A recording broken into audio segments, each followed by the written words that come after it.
Hello, and welcome to the AMA's Steps Forward podcast series. We'll hear from healthcare leaders nationwide about real-world solutions to the challenges that practices are confronting today. Solutions that help put the joy back into medicine. AMA's Steps Forward program is open access and free to all at stepsforward.org. Welcome to this brief episode in the AMA Steps Forward podcast series. This is your host, Dr. Kevin Hopkins, a family medicine doctor and physician director of health system engagement here at the AMA. Today, I'll share a quick pearl from our Steps Forward team.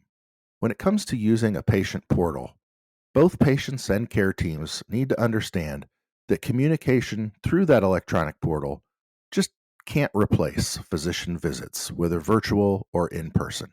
The care that we're able to deliver just isn't the same. How can we communicate this with our patients and set basic expectations and understanding for use of the patient portal? One thing we can do is share a paper handout or an electronic document that describes what are the best ways and most effective ways to use the patient portal and how it shouldn't be used. We should encourage our patients to use self-service tools within the portal. Sometimes they just send a message because they don't take the time to look for how to do what they're looking to accomplish. It's also worthwhile to communicate with new and even established patients about how you and your team handle these messages and set realistic expectations up front, including things like reasonable message length and content, message frequency, response time, and the likely unintended consequences that our patients are probably unaware of communicating with the practice about the same topic or question using multiple pathways.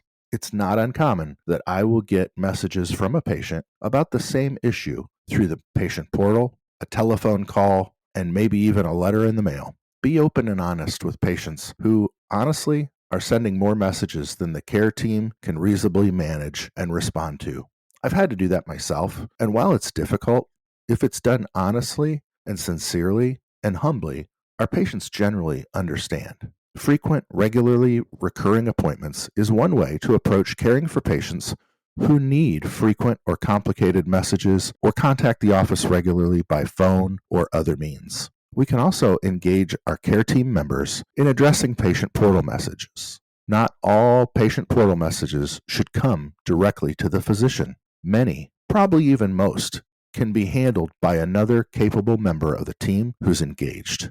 If they're unable to completely resolve the message, at least they can help us by maturing the message or teeing it up. If a patient's requesting a referral to a specialist for some problem, teeing up the associated diagnosis and the order can be extremely helpful. The same is true for prescription refill requests, as well as looking for other medicines, chronic daily medicines, that may also be due or coming due for a renewal. There are a lot of things that we can do to set expectations with our patients and with our teams about how best to use the patient portal. Check out the episode description for links to relevant tools and resources that can help. Thank you for listening to this episode from the AMA's Steps Forward podcast series. AMA's Steps Forward program is open access and free to all at stepsforward.org. Steps Forward can help put the joy back into medicine by offering real-world solutions to the challenges that your practice is confronting today. We look forward to you joining us next time on the AMA's Steps Forward podcast series. stepsforward.org.